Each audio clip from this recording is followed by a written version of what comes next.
Oi, gente, boa tarde. Tudo bem? Vocês conseguem me ouvir? Vamos dar um tempinho aí pro pessoal entrando.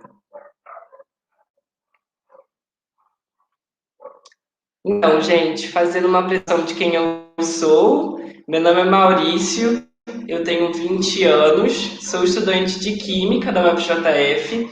Estou aqui hoje, né, representando de ano aí pelo Diretório Central dos Estudantes da UFJF, na gestão Todo Mundo no DCE. Eu sou diretor de movimento estudantil, também construo a executiva do Diretório Central dos Estudantes. Hoje estamos com o Galvão, que é presidente da UNE, e também o Ramon Almeida, que é presidente da União Estadual dos Estudantes. O debate vai ser sobre o movimento estudantil, né, as perspectivas históricas e as conquistas aí do estudantil também. E no meu fundo eu tenho uma parede branca, estou vestindo, né, uma camisa preta, escrita Levante Popular da Juventude, e o meu cabelo é curto, né? E é isso. Pode se apresentar aí, pessoal. Ramon ou Iago primeiro.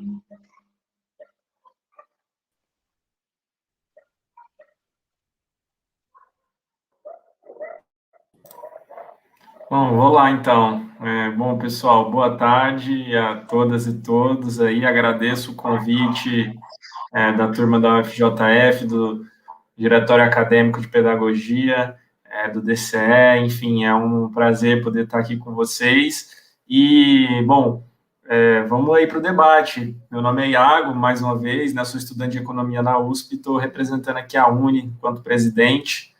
E para fazer a audiodescrição também, estou sentado em uma cadeira preta com um fundo branco, uma estante atrás amarela com livros, uma camisa azul da Uni, meu cabelo é curto também e estou com barba. É isso.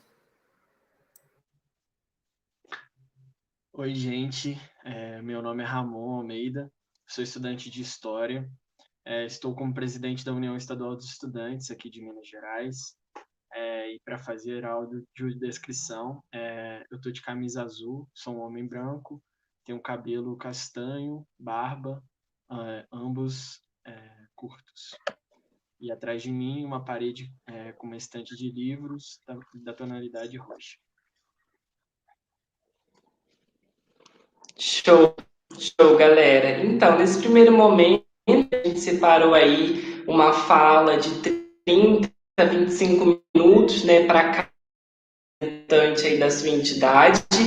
Então, né, primeiramente, eu acho que a gente pode começar pelo Iago, né, tendo aí um tempo de 25, a gente fazer esse debate da importância do movimento estudantil, né, dar um pouquinho dessa perspectiva histórica, talvez também mostrar um pouco da conjuntura nacional, né, que vem aí cobrando da gente todos os dias.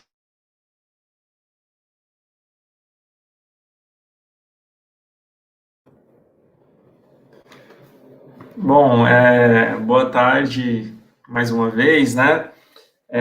Eu acho que para trazer um pouco aqui das perspectivas do movimento estudantil, né? Vamos começar do início, começar do início da história da União Nacional dos Estudantes. Não sei se todos aqui conhecem, mas a UNE, ela é uma entidade que completa esse ano 84 anos de existência, né? Então, portanto, há muito tempo fazendo parte das lutas políticas do nosso país, da luta política por direitos, da luta pela educação, da luta estudantil, e durante esses 84 anos de existência, a UNE teve participação importante em alguns dos fatos políticos que construíram essa nossa história, né? Hoje, a UNE já é reconhecida como a entidade legítima e legal de representação de todos os estudantes de ensino superior no Brasil, mas nem sempre foi assim, né? Embora a UNE tenha surgido lá em 1937, já como uma entidade para representar todos os estudantes, tiveram períodos em que ela foi colocada na clandestinidade, na ilegalidade.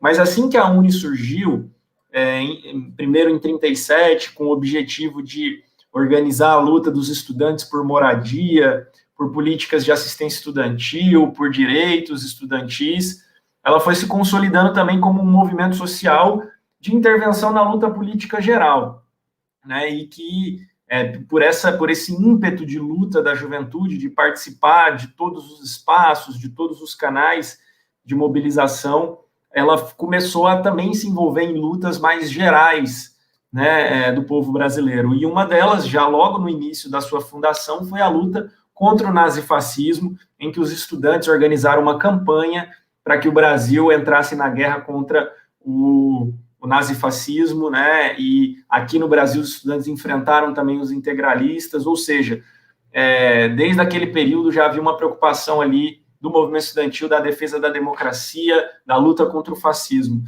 Mais adiante, um outro episódio que também a gente reivindica bastante na história, porque tem a ver com a defesa da soberania nacional, foi a luta pela criação da Petrobras na campanha O Petróleo é Nosso, né? Quando os estudantes também tiveram uma participação muito protagonista na defesa da criação da Petrobras, para que o petróleo brasileiro fosse extraído e investido aqui no Brasil. Então, esse foi um episódio importante também na década de 50.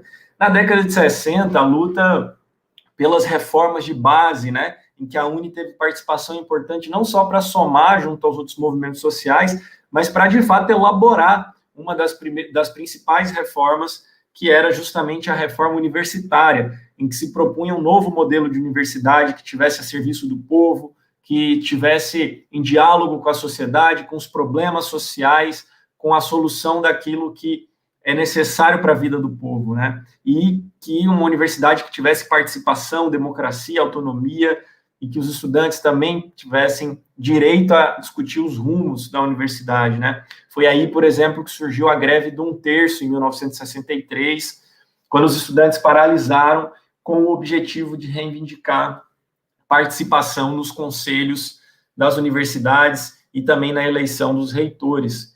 Mas, logo em 64, o golpe militar se abateu no Brasil, teve o movimento estudantil e a UNE como um dos seus principais alvos, não à toa, em 64, quando se instalou o golpe, exatamente no primeiro dia 1º de abril de 1964, um dos primeiros atos do regime militar, junto com aquela base que dava sustentação a eles, que eram os comandos de caça aos comunistas, uma das primeiras ações realizadas por eles foi incendiar a sede da UNE na Praia do Flamengo, no Rio de Janeiro. Destruíram, incendiaram a sede como uma forma de tentar silenciar o movimento estudantil.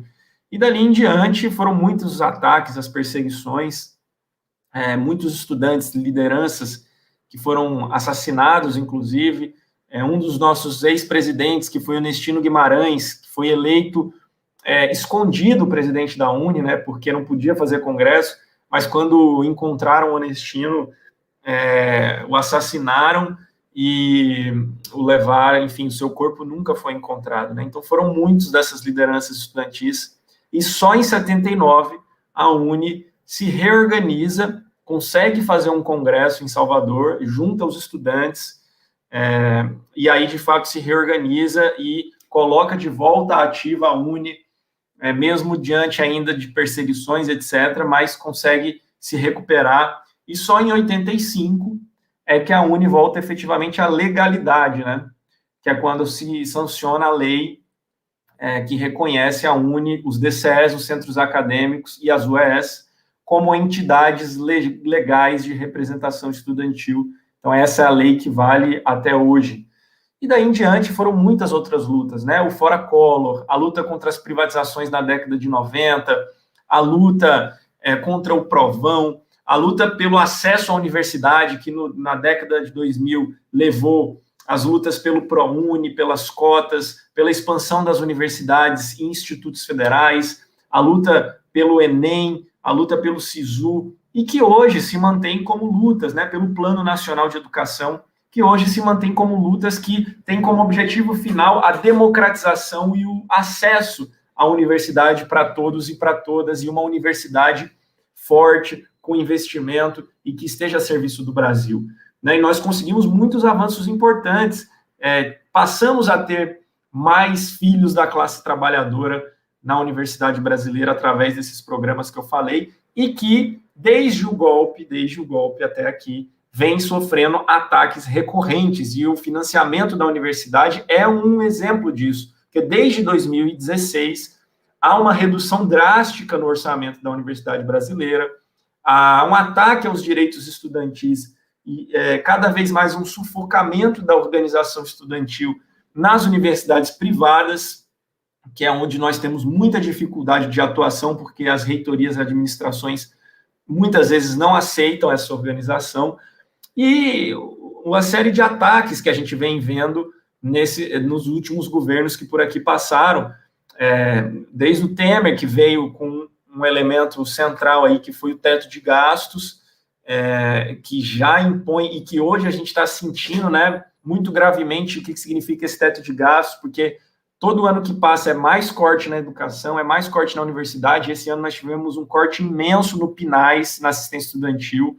Então, desde ali, você vê que há um programa de desarticulação, de enfraquecimento da universidade pública, e na universidade privada, por outro lado, há uma retirada de direitos dos professores, há a diminuição dos programas de acesso, né? Há cada vez mais essa crescimento do modelo EAD, né? Que muitas vezes não tem a qualidade necessária, então é uma precarização também do ensino, né? A desnacionalização do capital, porque passam a empresas estrangeiras concentrar os capitais do setor da educação privada aqui no Brasil. Então, grandes empresas, muitas delas estrangeiras, e que nós somos contrários, né, totalmente contrários a qualquer empresa estrangeira gerenciar a educação no Brasil, mas passam a começar a concentrar isso.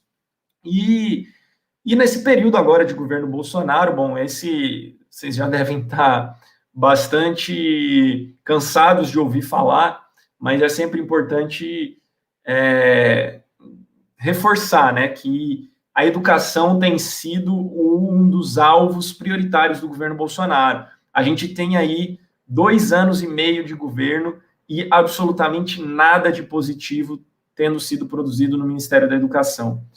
Quando não fazem nada, e quando fazem alguma coisa é apenas utilizar o Ministério da Educação como ferramenta de guerra cultural, ferramenta de disputa ideológica, né? É só observar quais são os discursos que esse ministro da Educação faz agora quando vai nos eventos, é só observar como era o Weintraub antes, né? Era sempre discursos de luta ideológica, de disputa ideológica, e nunca projetos de política pública, de coordenação, de investimento, de proposição, né? Então, vem os cortes na educação, vem as intervenções nas reitorias, que é uma tentativa de impor controle político sobre as universidades, vem essas tentativas de desmoralização ao dizer que a universidade é plantação de maconha, que movimento estudantil só tem vagabundo, que a universidade não se produz, que servidor público é preguiçoso, etc. Então, há um constante projeto de ataque, né? De desmoralização, de sufocamento dessas instituições que são importantíssimas para o desenvolvimento do nosso país. Então, para nós, do movimento estudantil, é muito importante que nós estejamos alertas e organizados.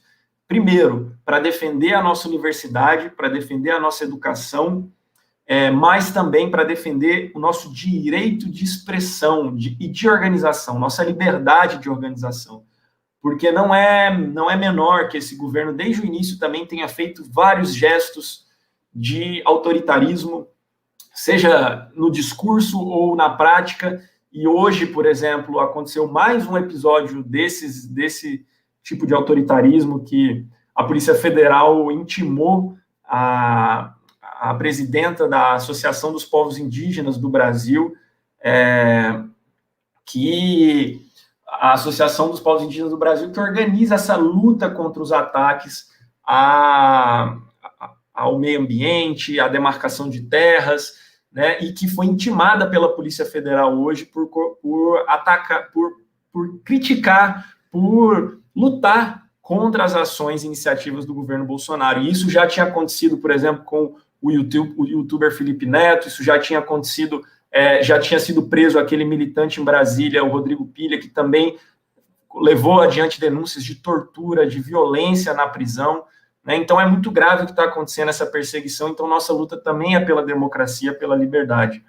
E, claro, por todos os direitos do povo, porque, como eu falei no início aqui, a história da UNE sempre esteve muito próxima às lutas mais gerais. Então, a luta pela vida, pela vacina, né, que é o principal objeto que a gente precisa ter agora para sair dessa situação, a luta contra a fome, a miséria e o desemprego, que nesse momento se manifesta também na necessidade do auxílio emergencial, na necessidade de uma política econômica que supere esse momento difícil da pandemia que a gente tem vivido e que o governo está praticamente não está, evidentemente, abrindo mão de qualquer política de enfrentamento, e por isso a gente chama de genocídio.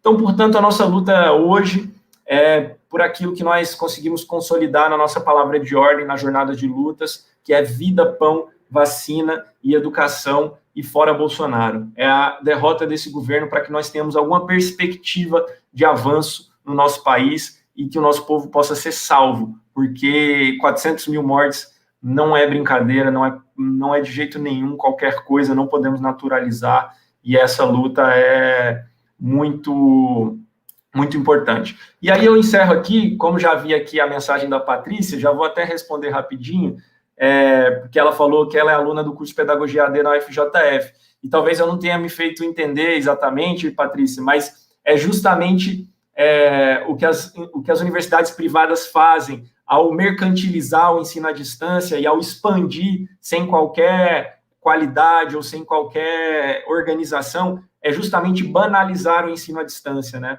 O ensino à distância ele tem um papel muito importante, que é inclusive de alcançar, muitas vezes, populações que tenham dificuldade de acesso, tem trabalhos de EAD importantíssimo com comunidades quilombolas, aldeias indígenas, e até mesmo com pessoas que prefiram ter esse acesso à distância ou alguma dificuldade de estar presencialmente, mas o que as universidades privadas fazem é lucrar em cima do EAD, né?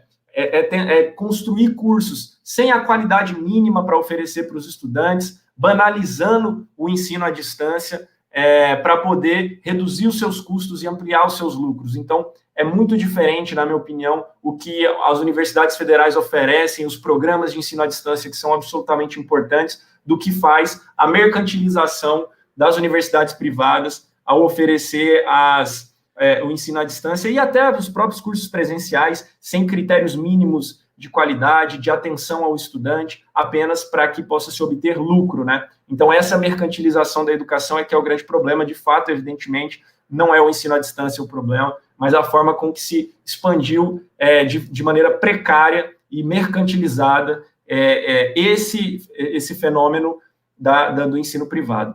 Então é isso, fico aqui à disposição para a gente continuar o debate. Um grande abraço.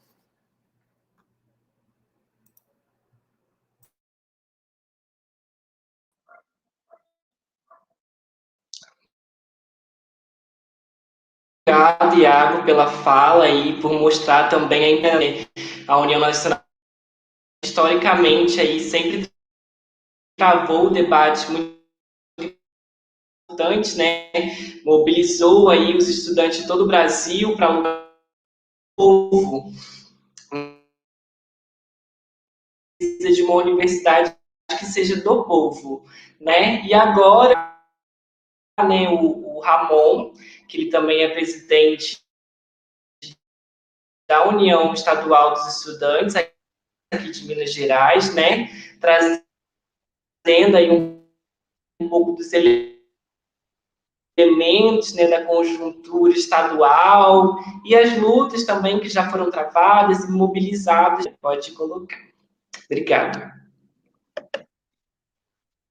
Oi, gente, boa tarde. Primeiro, gostaria de agradecer o convite, né, dos diretórios acadêmicos que estão organizando essa Semana da Educação. É uma pena, né, que a gente não pode estar fazendo evento de forma presencial, com auditório lotado, mas nesse período de pandemia, acho que é a solução ideal para a gente continuar os debates, continuar se mobilizando. Enfim, começar contando um pouco sobre também a trajetória da União Estadual dos Estudantes, né, aqui de Minas Gerais. A UEE, ela também é de 1937, é uma das entidades fundadoras da UNE, um conjunto de CAs, DCEs e UES que se mobilizaram para fundar a União Nacional dos Estudantes, e é muito no bojo do que o Iago vem falando, né, falou, né, na necessidade de se organizar os estudantes na defesa da institucionalização das universidades, também na defesa da democracia. Era um momento muito difícil, tanto no país quanto internacionalmente.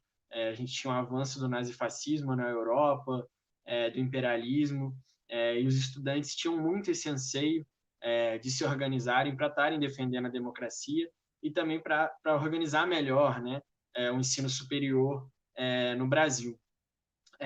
Na década de 30, existiam poucas universidades, a maioria eram faculdades, né, muito pontuais, assim como em Juiz de Fora, tinha faculdade de Direito, faculdade de Engenharia, e poucas universidades eram formadas, né? Nessa necessidade, os estudantes, adotando vários modelos que já estavam em curso em outros países, quiseram trazer isso um pouco aqui para o nosso país, né? E isso foi aí da segunda metade do século XX, né, em diante, foi um grande boom de universidades, e a UEE e a UNE foram protagonistas na criação dessas universidades. A UFJF, por exemplo, que surgiu nos anos 60, no governo Juscelino Kubitschek, perdão, também foi fruto de uma pressão dos estudantes, da comunidade, das faculdades já existentes na cidade, também da própria população local, né, de Juiz de Fora, da zona da Mata Mineira, que viu uma necessidade maior de estar desenvolvendo a sua região e não tinha essa mão de obra especializada, não tinha um desenvolvimento de pensamento crítico. Então, a UFJF jogou um grande papel nisso, né? E é uma universidade que, historicamente, está muito ligada ao movimento estudantil, né? Sempre teve grande presença na UEE, sempre teve uma grande presença nos debates nacionais e estaduais da educação, já elegeu 3 presidentes da UNE, então, que foram estudantes da UFJF, né?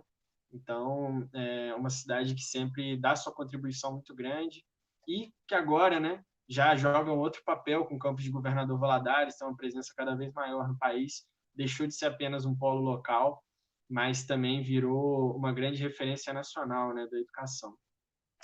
Enfim, apesar de sermos da UNE e da UEE serem entidades irmãs, a UEE também sempre muito entrelaçada, além das pautas nacionais, do petróleo é nosso, da defesa da entrada do Brasil na Segunda Guerra Mundial para derrotar o nazifascismo. A UEE também sempre pautou muito Minas Gerais, sempre pautou muito o desenvolvimento da educação superior aqui, o desenvolvimento da pesquisa, e sempre foi muito linha de frente na criação da FAPEMIG, no fomento à pesquisa aqui no nosso estado. Ainda respira por aparelhos, né, infelizmente, é uma instituição muito sucateada, ainda não tem o desenvolvimento de outros estados, como as fundações do estado do Rio, de São Paulo, mas a pressão dos estudantes universitários fez com que a FAPEMIG avançasse muito ao longo dos anos.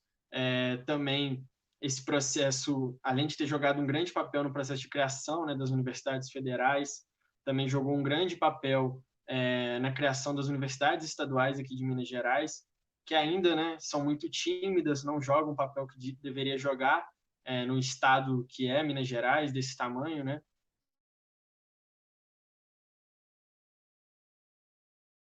Territorialmente tem o tamanho da França, ainda tem pouco, precisamos avançar muito mais nesse quesito. A gente vê que tem muitas cidades de médio porte que ainda não tem campus de universidades públicas.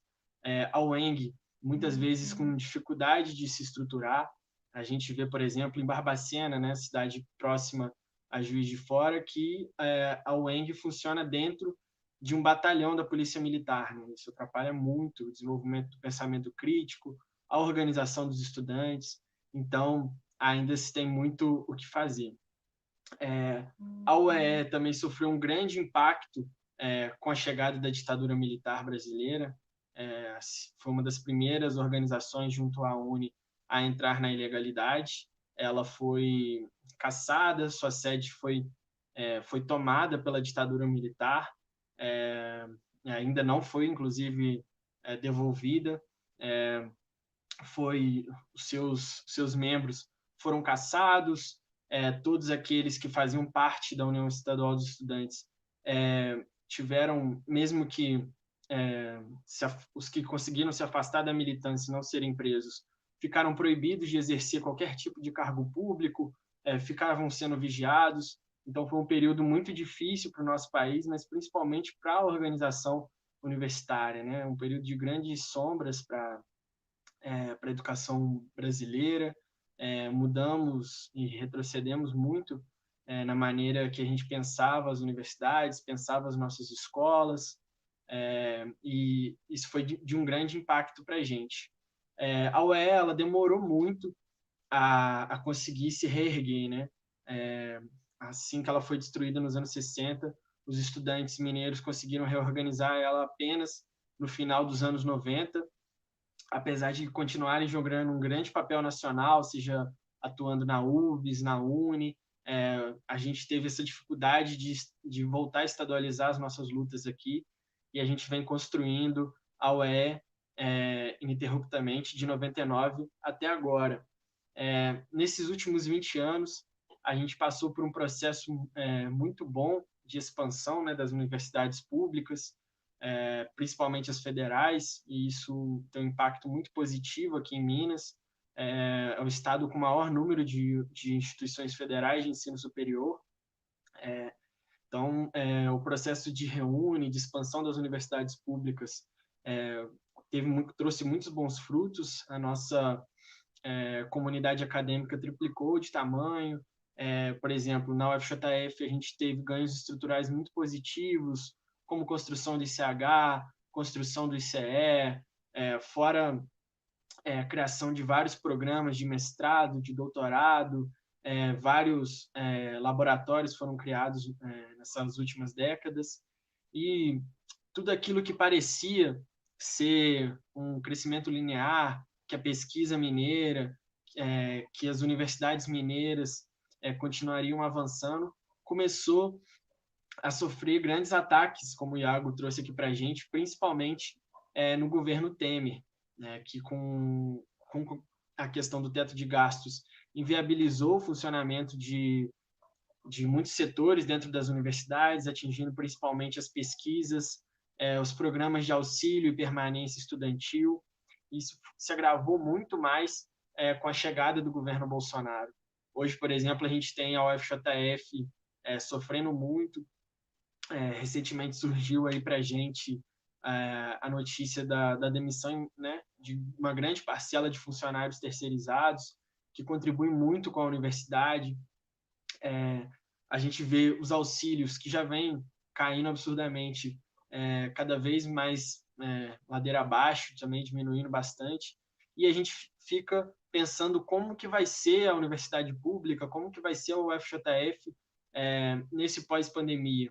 Como a UFJF vai ter condição, com esse orçamento colocado pelo governo Bolsonaro, para estar mantendo o RU em funcionamento, para estar mantendo os circulares passando pelo campus, como que vai ser o fornecimento de insumos para os nossos laboratórios.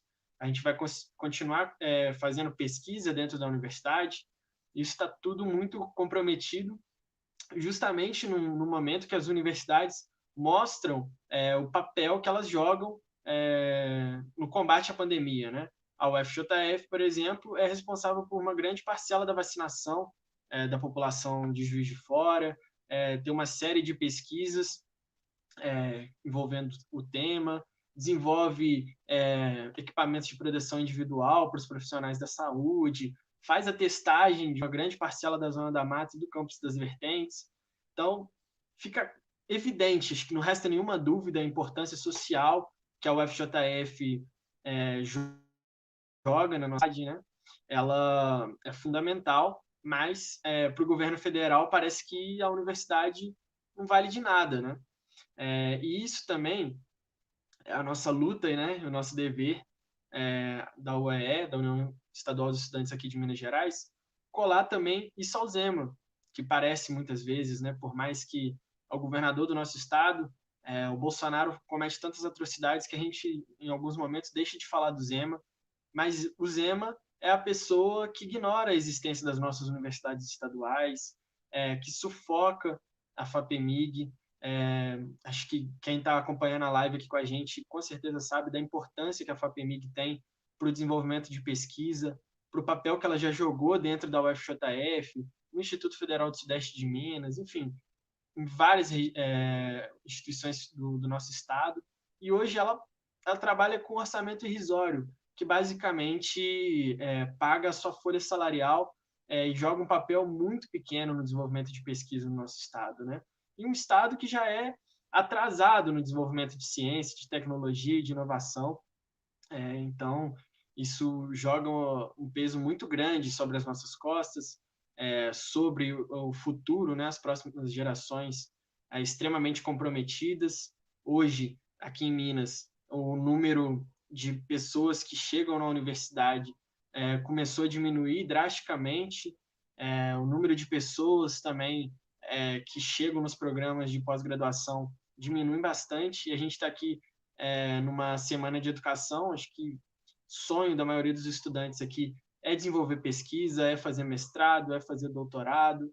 E a gente sabe o quanto que isso fica comprometido com os cortes das bolsas da pós-graduação, com o asfixiamento dos nossos laboratórios, dos nossos grupos de pesquisa, dos nossos programas. Então, hoje, a realidade dos estudantes é ter que trabalhar e se virar para continuar fazendo sua pesquisa, para fazer seu mestrado, para fazer sua pós-graduação, para se especializar. Então, acho que é fundamental que a gente também colhe, né? Mostre que Zema também, apesar de ser menos polêmico, de fazer menos burrada em público, também ataca tanto a educação quanto Bolsonaro. Então, precisamos ficar aqui muito atentos quanto a isso. E aí, se me permite, Maurício, gostaria aqui de encerrar minha fala fazendo um convite, né, para a galera que está acompanhando a gente para participar da assembleia que o DCE vai fazer hoje. É muito importante que todos e todas estejam presentes para estar debatendo como que a comunidade acadêmica vai se posicionar, como que os estudantes da UFJF vão resistir ao governo Zema e ao governo Bolsonaro, como que a gente vai apresentar uma nova perspectiva, como que a gente vai conseguir mostrar melhor para a sociedade a importância da nossa instituição superior. Acho que é fundamental essa organização. E nós, do DCE, da UEE e da UNE, estamos aqui para contribuir o máximo que a gente pode para estar fortalecendo essa luta e que para as nossas universidades, que nossos estudantes parem de sofrer e consigam fazer aquilo que querem, né? Quer fazer pesquisa, quer desenvolver tecnologia, quer estudar. É isso, gente. Vou continuar aqui também para a gente prolongar esse debate.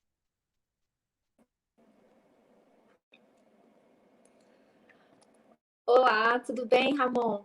O Maurício, tudo bem, Ramon e Igor? Meu nome é Larissa. O nosso querido colega Maurício, ele está com estabilidade na internet. Então, entrei aqui, eu sou outra mediadora do DA de Pedagogia e estou aqui para a gente continuar essa conversa, tá bem? A qualquer momento ele pode voltar e aí ele conversa aqui com a gente. Mas, assim, eu queria deixar muito claro que a fala de vocês foi, assim, sensacional, maravilhoso. Eu acho que deu para a gente conhecer um pouquinho, entrar nesse mundo. Eu queria salientar também que eu achei muito incrível vocês compartilhando essa trajetória de luta, de resistência que você tem vindo fazendo, tanto estadual, tanto nacional. Então, assim, são figuras totalmente, assim, vocês estão representando um povo aqui, mas vocês estão, assim, representando muito bem, são figuras muito importantes. Então, é uma honra para a gente vocês estarem aqui hoje. Vamos começar com as perguntas? Vamos? Então tá, a gente tem bastante pergunta legal aqui. E, na verdade, eu queria começar com uma pergunta minha. A minha pergunta é, como que os movimentos estudantis, tanto os DCEs, tanto os DAs, CAs, a União Nacional dos Estudantes e a União Estadual dos Estudantes, elas se comunicam, elas se entrelaçam, como que ela tem uma parceria, como que funciona? Elas são entrelaçadas? Vocês podem falar um pouquinho sobre isso? Posso começar, Iago? Então, a gente tem uma série de fóruns, né, para a gente tá fazendo esse debate. Internamente nas universidades tem o Conselho de CAs e DAs, que por tradição levam as suas demandas para o DCE, tem as assembleias estudantis, também a gente organiza encontros de entidades de base, né, que são os CAs e os DAs, encontro das entidades gerais, que são o encontro de DCEs ou DAs muito grandes, como na UFJF, o DA da Engenharia atinge uma série de cursos, e também diversos outros encontros, né? Tem o encontro de mulheres para estar debatendo como que se dá, né, o desenvolvimento da luta feminista e emancipacionista das mulheres dentro da universidade, dentro do movimento estudantil, o encontro de negros e negras. Agora a gente vai ter a Bienal dos Estudantes, que vai debater o desenvolvimento de cultura universitária, mas também que a gente traz muito essa questão da pandemia, do desenvolvimento de pesquisa, do desenvolvimento das vacinas. Vamos realizar aqui uma pré-bienal dos estudantes aqui em Minas Gerais também, que, enfim, tem uma programação muito grande. A gente, inclusive, conta com a ajuda dos CAs e DAs para ajudar a gente nessa divulgação. Mas são diversos fóruns, né, que a gente organiza justamente para que o estudante tenha um canal mais aberto com a gente. Além do tradicional corpo a corpo, que infelizmente a gente não está tendo nesse momento, a gente passa muito em sala. Todo mundo aqui já deu um pouquinho da sua aula para passagem em sala do DCE, do CA, do DA. A gente não consegue fazer isso agora, então as nossas redes sociais são muito abertas, os estudantes sempre mandam mensagem para a gente, mandam as suas demandas, e a gente se vira aí para conseguir responder isso nesse período de pandemia. Não, só para complementar rapidinho, o movimento estudantil ele é uma rede, né? Ele existe enquanto uma rede. A UNE, na verdade, ela é uma articuladora a nível nacional dessa rede de movimentos, de entidades. Então, você tem o centro acadêmico, que representa o curso, o DCE, que representa a universidade, a União Estadual dos Estudantes e a União Nacional dos Estudantes, e nós ainda somos filiados à Organização Caribenha e Latino-Americana dos Estudantes. E a gente, além desses eventos que o Ramon falou, que é onde a gente traz as entidades para opinarem e se encontrarem, para decidir as resoluções políticas das nossas entidades, a gente também constantemente promove campanhas, chamando os centros acadêmicos a atuarem, né? Recentemente, por exemplo, em março, nós fizemos a Jornada de Lutas da Juventude. Nós fizemos uma plenária virtual com mais de 500 estudantes, representantes de centros acadêmicos do Brasil todo, e de DCEs e executivas. Então, a gente sempre tenta aproximar, porque o centro acadêmico é o que está na ponta, é o que leva para a ponta a discussão, a mobilização. O tsunami da educação, não sei se vocês se lembram, aquelas grandes manifestações em 2019, só foram possíveis ser daquele tamanho porque cada centro acadêmico pelo Brasil fez a sua assembleia, fez a sua paralisação, mobilizou a galera para a rua, e a gente ia mapeando. A gente ia mapeando assembleia por assembleia, divulgava, e depois divulgava o local do ato, onde ia ser, e quem passava isso para a UNE eram os centros acadêmicos, os DCEs, né? Então, esse diálogo ele tem muita importância.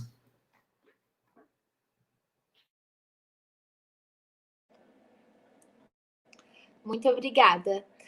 Nós temos mais dúvidas aqui, eu só vou confirmar se o Maurício voltou. O Maurício voltou?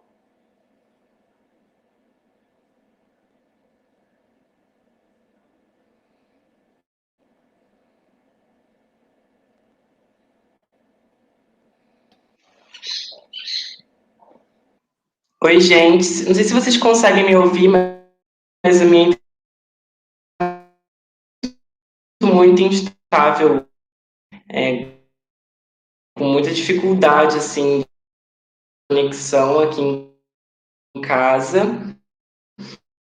Mas eu já vi aí que surgiram algumas perguntas, né, sobre a Assembleia de hoje, que se não for um problema, eu gostaria de fazer uma contextualização, assim, do porquê, né, que essa Assembleia foi chamada, e também falar, reforçar aí a mobilização, né, dos estudantes para estarem colando hoje na Assembleia, pensada aí, né,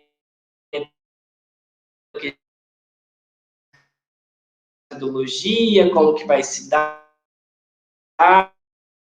né, para a gente ter uma participação expressiva, né, ser um espaço democrático, né, e assim, que a gente consiga tirar alguns encaminhamentos disso. Não sei se tem problema em fazer essa fala agora, tudo bem, gente?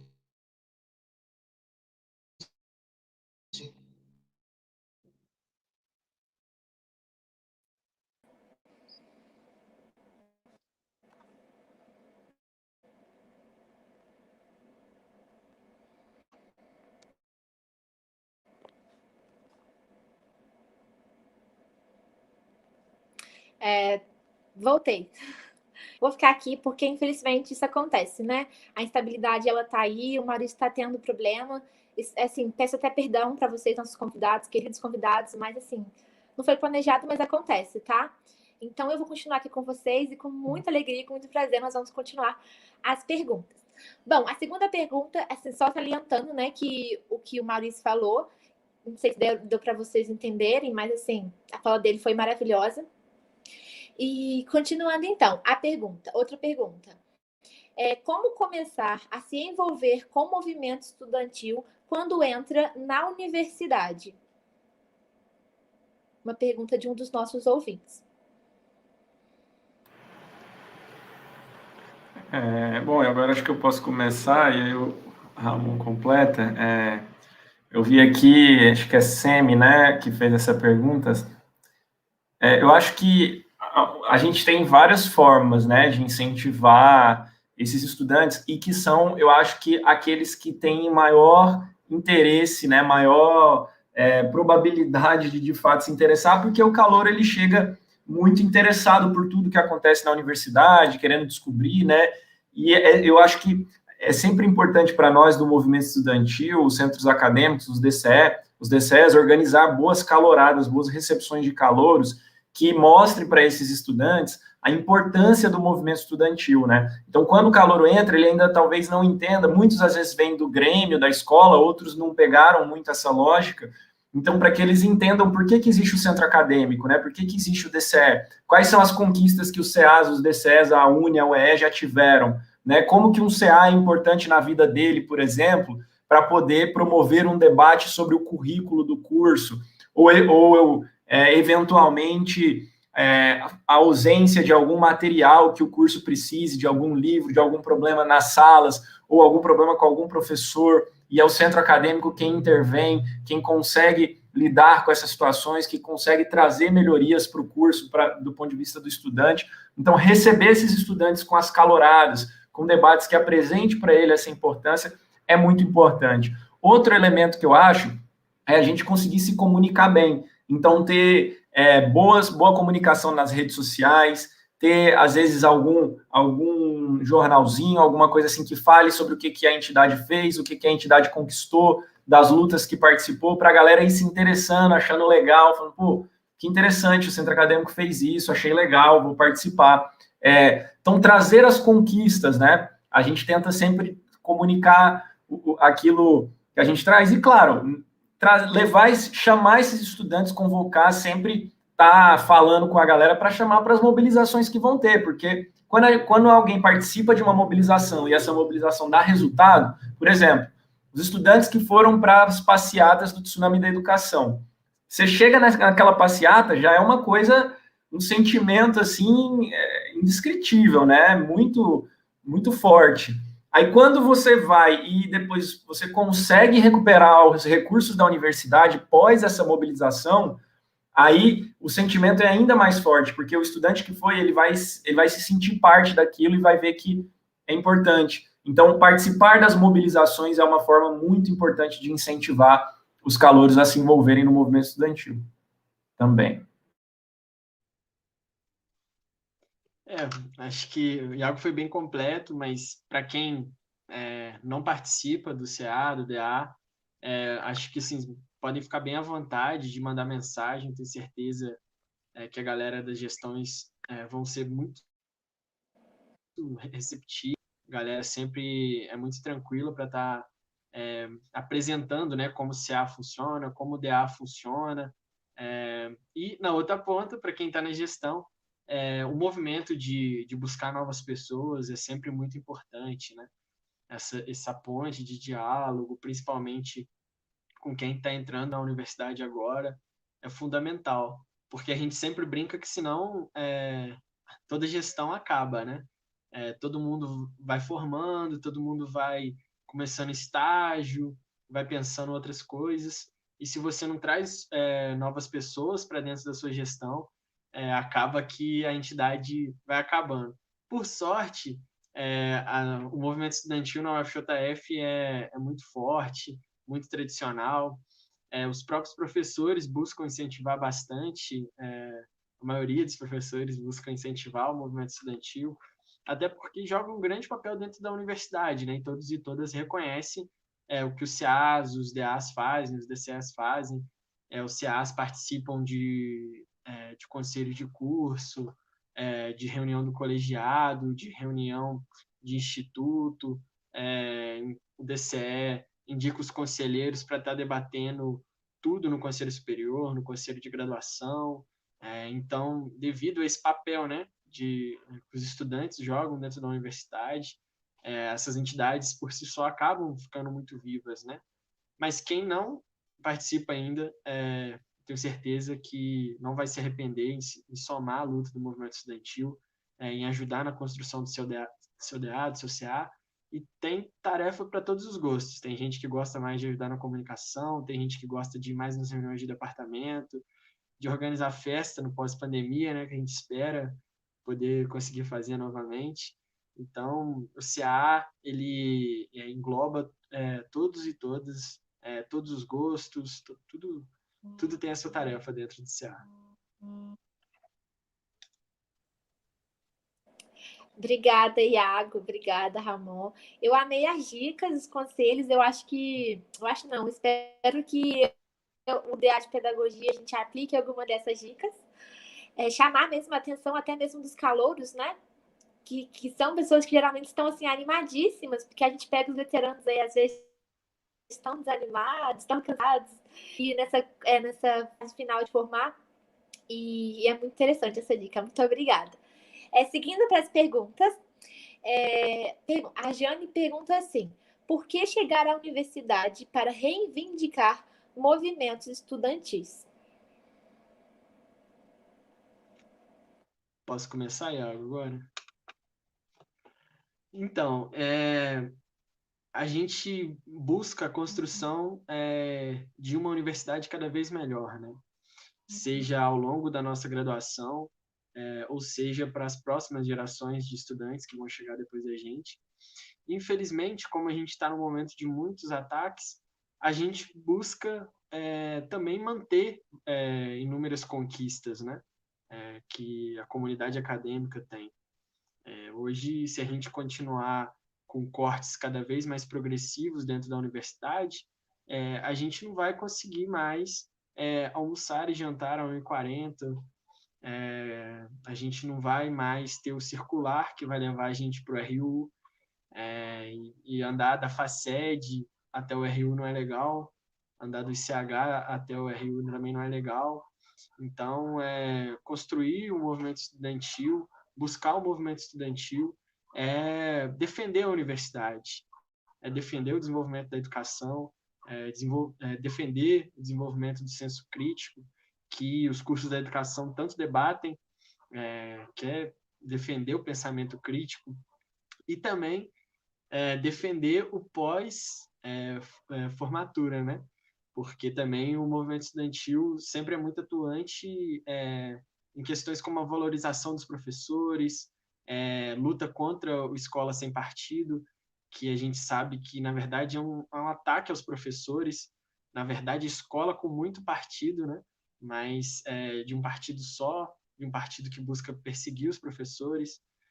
Então, construir o movimento estudantil é lutar contra todos esses retrocessos, é lutar para que as universidades continuem existindo, para que a democracia continue existindo e que a sociedade continue avançando, né? Não entre para um retrocesso, não passe por o que a gente já passou, como a gente citou nas nossas falas, a questão da ditadura militar, um momento horrível na nossa história, que eu tenho certeza que o que a gente não quer é passar o que os estudantes e os professores da UFJF passaram nesse período tão obscuro do nosso país.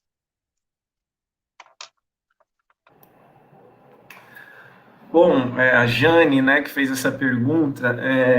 Bom, Jane, o movimento estudantil, na verdade, ele começa antes da universidade também, né? Inclusive, a gente tem aqui a tríade, né, de entidades irmãs, que é a UBS, a UNE e a NPG, que é para o estudante ter entidade estudantil para se organizar e participar em qualquer etapa do estudo que ele tiver. Não tem desculpa, ele pode participar, se organizar. A UBS é a União Brasileira de Estudantes Secundaristas, que representa os estudantes do ensino básico, médio, né, que a gente chama de secundaristas.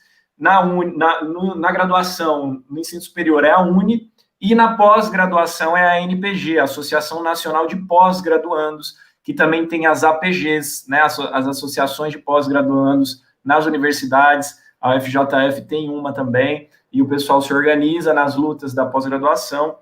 E, portanto, a UBS é a nossa parceira, e a gente sempre está junto na luta, né? E a UBS é quem organiza os grêmios nas escolas, que organiza as uniões municipais de estudantes secundaristas. E para nós, assim, muitos dos nossos militantes, inclusive, já vêm de uma carga de militância do movimento secundarista, né? Eu, particularmente, participei do movimento secundarista, fui do grêmio da minha escola, já participava de passeata, manifestação, matava a aula para ir em passeata, a professora ficava brava comigo, mas eu ia mesmo assim. Mas é muito legal, mas muita gente, infelizmente, às vezes não tem esse contato na escola, né? E a universidade, a gente precisa receber os estudantes, aqueles que já vêm organizados do ensino médio, para que se mantenham organizados, e os que ainda não conhecem, para que possam conhecer, né, essa importância. Mas a exemplo agora da luta que a gente teve ano passado pelo adiamento do Enem, quem estava na linha de frente na mobilização eram os estudantes secundaristas, os que estavam se preparando para o Enem, exatamente, né? E a gente não podia ir para a rua por causa da pandemia, mas toda semana era mais de 500 mil tweets na internet, mobilizando artista, mobilizando influenciador, porque a galera estava frenética se mobilizando, e depois a gente levou essa galera para lutar pela aprovação do Fundeb, que também era assim, tuitaço toda semana, comentário, os deputados iam pro plenário da Câmara dizer o seguinte: eu não aguento mais, porque hoje minhas redes sociais, meu telefone de WhatsApp, estava tudo cheio de mensagem dos estudantes, mandando mensagem. Então, a gente ficou nessa batalha e eu acho que é isso aí. A gente tem que estar em cima, porque eles estão destruindo a educação e nós aqui somos os guardiões, né? Os guardiões. E, cara, pelo menos para mim, assim, não tem nada mais bonito, assim, não tem nada que me deixa mais feliz. Duas coisas que me deixam felizes é o Vasco ganhar, o Vasco ser campeão, e é algum estudante entrar para o movimento estudantil. Quando eu vejo um estudante assim falando, eu vou ser do movimento estudantil, eu fico feliz demais, que é mais um que se soma nessa construção, nesse sonho coletivo que a gente tem, né? Então, é legal demais. E se eu pudesse deixar um recado para a galera que está assistindo aí, se organizem, gente. Participem do CA, participem do coletivo de juventude, do partido, do que quer que seja, porque sozinho a gente não muda. A gente muda quando a gente se organiza, quando a gente faz coletivamente, né? Então, deixa esse recado aí, essa sugestão também para vocês.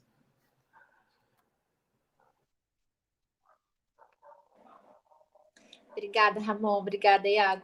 Ô, Iago, sua fala me lembrou muito uma coisa, porque no terceiro ano do ensino médio, que eu fiz não tem muito tempo, não. Assim, os estudantes do terceiro ano se organizaram em um grêmio, né? E eu me recordo na sua fala o quanto que a gente era reprimido. Assim, a gente não tinha liberdade. A gestão escolar, ela reprimia o grêmio, porque a nossa militância incomodava a gestão escolar, que não era muito democrática. Então, assim, foi triste, sabe? Não durou um ano. O grêmio, ele era muito forte, ele era assim, as pessoas que estavam envolvidas, estavam realmente envolvidas, lutavam e gritavam mesmo pela causa, e que muitas coisas nos faltavam ali, que não era questão do governo, mas é a própria gestão escolar. Isso começou a incomodar muita gestão escolar, sabe? E aí o Grêmio não durou assim muito e a gente foi realmente assim silenciado, massacrado, até que ele acabou. Então, tudo isso assim, só muda o nome. Eu acho que a repressão é muito parecida em todos os estágios da sociedade. Isso me lembrou isso. Seguindo com as perguntas, a Patrícia pergunta como colaborar e se filiar à UNE e à UE, e como a UNE e a UE privilegiam, é assim que pronuncia a UE, acho que eu estou certinha, né? Privilegiam as ações afirmativas em suas trajetórias. Vamos lá, para continuar o revezamento aqui, eu começo. A Patrícia aí, queria agradecer pela pergunta, por estar acompanhando a gente aqui. No movimento estudantil, a gente tem uma tradição diferente, né? A gente não tem filiação, porque é como se todos os estudantes fossem automaticamente representados por essas entidades, né? Mas essas entidades, evidentemente, têm que sempre estar abertas à participação de todos os estudantes. E é bom que as pessoas queiram participar da UNE, né? Eu falei aqui que eu fico feliz quando a galera quer participar do movimento estudantil, mas eu fico mais feliz ainda quando alguém pergunta assim, como é que faz para eu ser da UNE, né? Como é que faz para eu participar da UNE? Eu acho massa, porque é um reconhecimento de que o movimento estudantil, que aquela pessoa viu que o movimento estudantil tem um sentido, né? Então, eu diria que, assim, para participar da UNE, do movimento estudantil, você precisa, na verdade, participar dos espaços em que o movimento estudantil se constrói, né? Desde uma passeata, de uma mobilização, de uma reunião, até entrar no seu centro acadêmico. E a UNE, ela tem um hino, né? Um hino, inclusive, fato interessante, o hino da UNE foi escrito pelo Vinícius de Moraes, foi um presente que ele deu para a UNE, e uma das frases desse hino ficou muito conhecida como uma palavra de ordem nossa, que é a UNE somos nós, nossa força e nossa voz. Então, a UNE somos nós, é exatamente isso. Qualquer estudante que esteja no seu centro acadêmico, esteja organizando a luta no seu dia a dia, no DCE, no coletivo de estudantes feministas ou no coletivo de cotistas, estudantes negros e negras, é a UNE também. E aqui na UNE, a gente promove esses nossos eventos de encontro e discussão, né? Congressos, encontro de mulheres estudantes, a Bienal, que eu já convido a galera aí também, se tiver a galera aí que é artista, que produz cultura, se inscrevam na Bienal, gente. Bienal é um espaço que a UNE promove para receber os trabalhos artísticos dos estudantes. Então, a UNE também dialoga com esse campo da cultura, né? Porque para nós é muito importante entender a cultura como uma ferramenta também de luta, de transformação, de resistência, e a gente sempre faz a Bienal presencial, que é muito bonito mesmo. E esse ano, infelizmente, a gente não vai poder fazer, mas vai ter online. Inclusive, vai ter a abertura, vai ser um show live da Elza Soares, que vai ser a homenageada da nossa Bienal, vai ser lindo. E vocês podem assistir e podem inscrever os seus trabalhos também. de artes visuais, de literatura, de artes cênicas. Vocês podem também se inscrever na mostra de ciência e tecnologia, que são os trabalhos e as pesquisas acadêmicas, trabalhos de extensão. Então, bienal.org, bienaldauni.org.br, quem quiser ver lá mais programação, mais informações, entra. É uma forma de participar da Uni, mas façam parte do centro acadêmico, do DCE, que assim vocês vão estar fazendo parte da Uni também. E na nossa diretoria, a gente também tem promovido essa questão de inserir mais mulheres, inserir mais negros e negras, ter políticas afirmativas. Hoje, na nossa diretoria, felizmente, não há necessidade de criar algum tipo de ação afirmativa, porque já existe maioria de mulheres, né? Já tem maioria de mulheres e é uma luta constante. Inclusive, eu vim numa presidência que me antecederam 3 mulheres, né? A gente ainda tem uma luta também para incluir mais negros e negras, tem vários indígenas na nossa diretoria, o que é muito interessante, e a gente sempre tenta pautar isso também nos nossos eventos e nos nossos espaços, nos convidados que a gente leva para os nossos eventos, nas mesas de debate que a gente leva. Então, a gente sempre tenta promover isso, que eu acho que, de fato, a representatividade é um aspecto fundamental. Reforçando um pouco o que o Iago trouxe, né? Acho que a Uni somos nós, né? E a UEE também é esse coletivo das comunidades acadêmicas, esse coletivo dos estudantes. É isso que faz a nossa força, né? Ter uma base tão grande, né? Tão ativa. Acho que hoje é o movimento estudantil que consegue dar uma das maiores respostas a todas as crises, né? A todos os ataques à democracia, à educação, às mulheres. Acho que é o movimento estudantil que ocupa essa vanguarda, justamente por a gente ter essa característica, né? Geral de englobar. Os nossos congressos são muito grandes, então é uma pena, né? Eu forçando aqui que com a pandemia a gente não consiga fazer isso de maneira presencial, mas ainda estamos mantendo os nossos espaços de outras maneiras, de maneiras online. Então, quem está assistindo a gente, já convido para fazer a inscrição na Bienal. Muito importante que Minas Gerais esteja em peso na Bienal, que também construa uma grande pré-bienal aqui no nosso estado. Então, convidar todos e todas para acompanhar, inscreverem em trabalhos, joga um papel acadêmico também muito importante. E para responder a questão das ações afirmativas, né? A Uni e a UEE também sempre foram muito importantes na criação de pró-reitorias, né? De assistência, de ações afirmativas, né? Na própria UFJF, a UEE, há 10 anos atrás, jogava esse papel junto à Uni, junto ao DCE, junto ao CEAS, a própria institucionalização das cotas no IFE Sudeste, na UFJF, foi tudo uma luta do movimento estudantil, justamente muito atrelado ao que é elaborado, as instâncias, mas também ao que é construído dentro do CEAS, dos DAs, do DCE.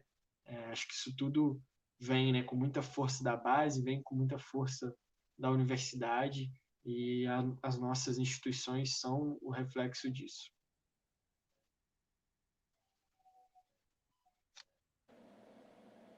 Obrigada, esse diálogo está muito bom e as perguntas também estão muito boas. Eu gostei muito de saber sobre os integrantes, sobre as componentes, né? Saber que aí tinha 3 mulheres antes e que também é bem diversificado, porque isso traz pautas diferentes, né? Traz vivências, narrativas diferentes, e a gente contempla aí não as diversidades, mas as diferenças, né? Seguindo com as perguntas, a Patrícia pergunta também. Na UFJF, os cursos da distância não podem participar de muitas votações, como a do DCE ou a DCE. Como as aulas podem se mobilizar para isso?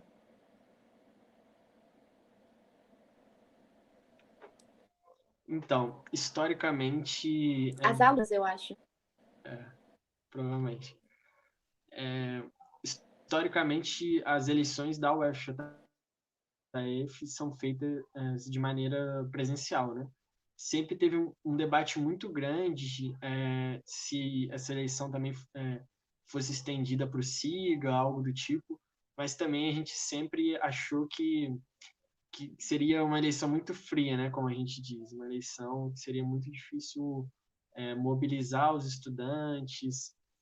Então, a gente ainda procura se organizar melhor, né? Trazer os estudantes do ensino à distância, mas em algumas chapas de DCE, já das gestões de DCE, a gente tem alguns estudantes de ensino à distância, inclusive bastante, né? Por exemplo, acho que pouca gente sabe, mas as chapas para o DCE da UFJF, por exemplo, costumam conter centenas de alunos, né? Centenas de alunos compõem essas chapas, até pelo próprio número de estudantes da UFJF mesmo, beira os 20 mil. Então, por exemplo, essa última gestão, a que o Maurício faz parte, eu tenho certeza que tem alguns alunos da administração pública que compõem a chapa, então sempre tem alguns estudantes que participam desse espaço. Acho que pode ser feito, né, um esforço coletivo para vocês estarem construindo CAs, DAs de vocês, que pautem questões específicas. Acho que a coordenação dos cursos podem estar ajudando muito nisso, o próprio DCE, os próprios CAs e DAs, acho que podem jogar um grande papel nisso, né? Já que a gente precisa ouvir toda a comunidade acadêmica para estar fazendo essa construção coletiva que a gente tanto gosta de fazer.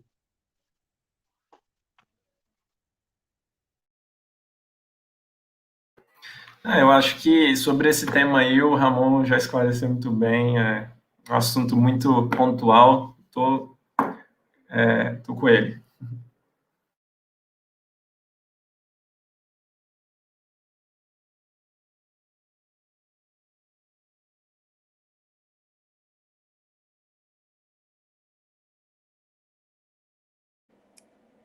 Vocês estão me ouvindo? Meu áudio não queria abrir, perdão. Muito obrigada, Ramon. Realmente, assim, perfeito sua fala. Outra pergunta que eu achei maravilhosa, a professora Jerusa pergunta assim, ela, entre aspas, tratam respectivamente de definir juridicamente educação como atividade essencial e retorno seguro às aulas. Os convidados poderiam tratar um pouco sobre o assunto?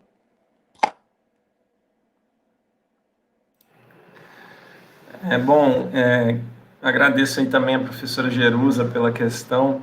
Essa semana, inclusive, né, a gente fez uma mobilização aí em relação ao esse PL, o PL 5595, né, que surgiu aí nesses últimos dias, proposta pela base do governo federal para transformar a educação num serviço essencial.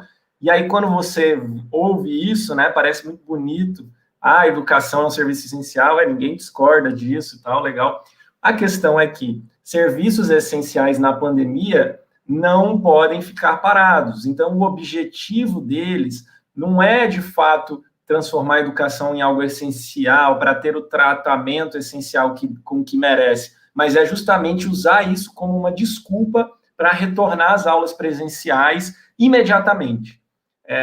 E a gente conseguiu, e infelizmente esse projeto foi aprovado na Câmara, mesmo com a rejeição de todas as entidades da educação, a nossa mobilização, mas essa semana a gente teve uma vitória, porque no Senado a gente conseguiu suspender a votação desse projeto, né? Então está em suspensa a votação dele, ou seja, a gente conseguiu jogar mais para frente essa discussão, porque evidentemente, gente, é claro que precisamos tomar medidas e discussões sobre o retorno presencial às aulas, especialmente nas escolas, que é onde os estudantes têm mais sofrido a ausência dessas atividades presenciais.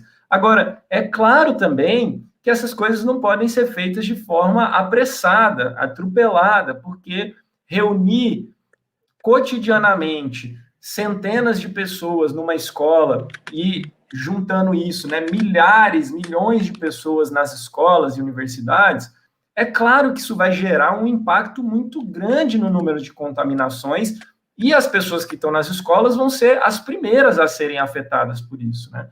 Então, tem que se fazer um debate sério. O fato das escolas estarem, infelizmente, fechadas e isso prejudicar muito as crianças mais pobres, porque depende de alimentação da escola, porque o ano que você fica sem estudar, infelizmente, você não recupera, porque é um trauma na vida, são coisas pesadas, mas isso não pode servir de desculpa para voltar ao negócio de qualquer jeito, porque aí nós estamos tratando de vidas, né? Então, o que a gente tem proposto é que se discuta numa comissão que já está montada na Câmara, que reúna especialistas, comitê científico, entidades da educação, né? É uma discussão que ela é epidemiológica, mas ela é também pedagógica. Como que se vai dar o retorno dessas crianças? Como que essas crianças vão se readaptar às escolas, né? E até lá, como é que você vai dar as condições em termos de equipamentos tecnológicos, chip, internet, para essa galera conseguir fazer o ensino híbrido, né? Porque o fato é que também nesse último mês aprovamos no Congresso Nacional uma lei que dá investimento em celulares e chips para os estudantes e o Bolsonaro vetou. Aí, na semana seguinte, ele vem dizer que quer que a educação seja essencial, ou seja, não tem absolutamente nenhuma lógica. O que eles querem é servir à pressão das instituições privadas, principalmente as universidades privadas, infelizmente, que estão sofrendo aí com a pandemia e querem voltar logo, porque estão perdendo matriculados, e a gente acha ruim também, não acha bom perder estudante no ensino superior, mas não é assim que as coisas vão se resolver, né? Então, obrigado, professora, por perguntar desse tema. A gente está em articulação permanente e foi, inclusive, eu acho que a pressão das entidades da educação que conseguiu suspender esse PL aí, absurdo, né, que tem essa armadilha, né, que eles queriam colocar ali para essa retomada imediata das atividades presenciais. Vamos construir as condições para voltar, né, mas que seja com segurança. Então, agradecer a professora pela pergunta. Acho que é um tema muito importante de ser debatido, apesar de também trazer uma polêmica muito grande, né? Primeiro, enfatizar a incompetência tanto de Bolsonaro quanto de Zema de estar tratando a pandemia, né? Bolsonaro, a gente sabe, atrasou na compra das vacinas, não aconselhou o distanciamento social, não tomou as medidas necessárias, mas também Zema é muito tímido no desenvolvimento de uma vacina mineira que possibilitasse essa volta segura, né, das nossas aulas, como a gente tanto quer. Muita gente acha que não, mas todos aqui queremos voltar para as nossas universidades, a maioria dos estudantes querem voltar para suas escolas, é importante para a sociedade que volte, mas a gente também tem que voltar de uma maneira segura, sem colocar a vida dos professores em risco, dos estudantes, dos outros trabalhadores, né, do setor da educação, universidades, técnicos administrativos e diversas outras profissões. E também a gente vê como uma tentativa do governo federal não só de acariciar esses grupos, esses grandes grupos universitários, né, esses conglomerados, como o Grupo Croton, e etc., que a gente sabe que tem um canal direto muito grande com o governo federal, mas também de usar esse PL para colocar a sociedade, né, que não consegue, tem muitas mulheres hoje que não conseguem trabalhar porque não tem como deixar o filho na creche, ou o filho pequeno também não consegue acompanhar as aulas online. A gente sabe da situação precarizada de muitos locais, falta de sinal, de celular, falta de internet banda larga, condição financeira para esses estudantes.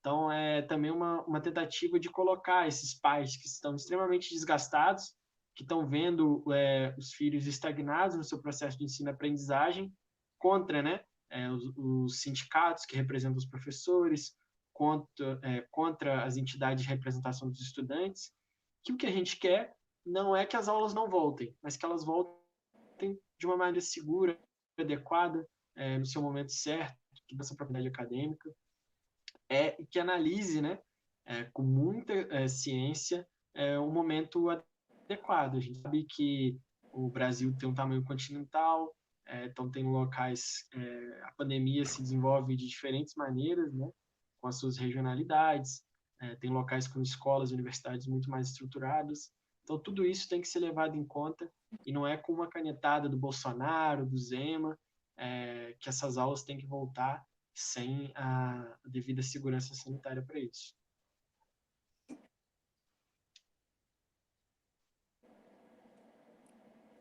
Muito obrigada. Assim, eu estou muito feliz de estar aqui com vocês, porque eu acho que assim, vocês são pessoas super ocupadíssimas e é uma honra muito grande para a gente ter recebido vocês. Assim, a gente gosta de receber com muito carinho e com muita honra os nossos convidados. Gostaria de pedir perdão de novo pelo que aconteceu da internet. E em meu nome, o nome do Maurício, a gente queria agradecer muito. E a gente do DA de Pedagogia preparou uma mensagenzinha bem carinhosa para vocês, assim, por vocês estarem se disponibilizando para ensinar a gente, para compartilhar. E aí eu vou compartilhar com vocês. A gente quer falar o seguinte, nosso DA de Pedagogia, nós estamos muito felizes com a presença de vocês. Nós estamos tentando já há um tempinho, né? Nossa gestão começou agora, nossa chapa.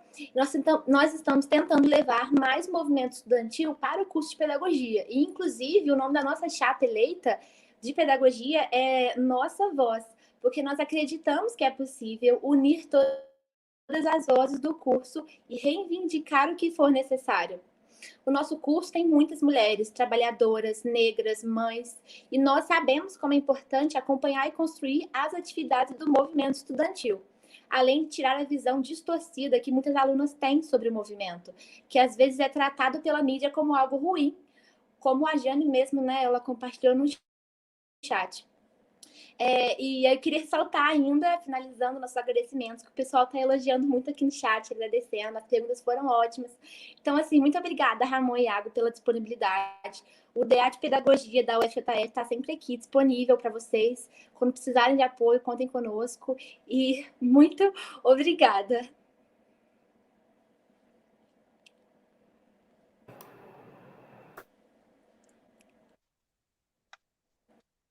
Vai lá, Ramon. Gente, eu que agradeço pelo convite. Tenho um carinho muito especial pelo UFJF. Sou de Juiz de Fora.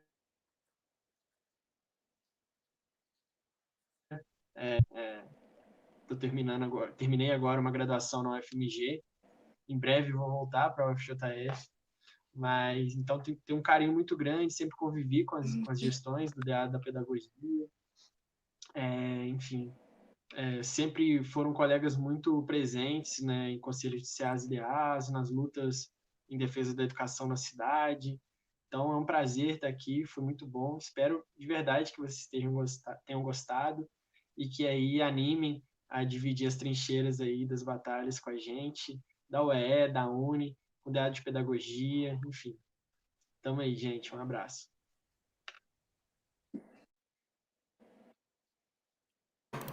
Eu queria também Valeu, eu queria também agradecer, viu, primeiro a Larissa, dizer que, Larissa, foi ótimo, viu, não teve, acho que questões tecnológicas aí já estão fazendo parte do nosso cotidiano, né, e mostrando as dificuldades que os estudantes ainda têm, né, com o ensino remoto, que a gente precisa ainda superar, mas foi muito bom. Espero que vocês tenham gostado também. Agradeço a galera aí que assistiu e que comentou pelo chat. Eu fico sempre muito feliz. Eu só fico triste porque eu não estou presencialmente, né? Fiquei boa parte da minha gestão sem poder visitar as universidades presencialmente, mas é sempre legal quando a gente participa de um debate com os DAs, porque a gente se depara com a galera que está no dia a dia, né, dos estudantes ali e tudo mais. Eu também já fui de centro acadêmico até pouco tempo, e acho o máximo. Então, parabéns, valeu aí. Sigam a UNE nas redes sociais, quem ainda não seguir, UniOficial em todas as redes, estamos lá, a gente sempre convoca para as atividades e mobilizações pelas redes, participem da Bienal, e sempre que precisarem da Uni, só chamar, a UEE também, tenho certeza, a gente está sempre na luta e à disposição de vocês. Um grande abraço, vamos à luta e fora Bolsonaro!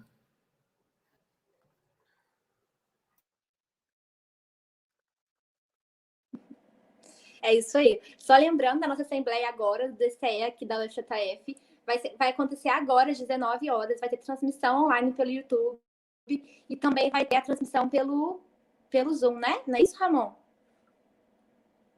Estão todas convocadas a estarem lá, vai ser muito bom, a gente vai falar sobre os cortes.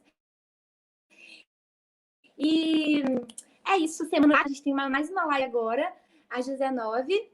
E a certificação você pode pegar aqui embaixo, você tem 24 horas para assistir essa live e assinar o formulário de certificação, mas ela vai ficar aí disponibilizada por muito, muito tempo. Meninos, muito obrigada e ótimo descanso para vocês.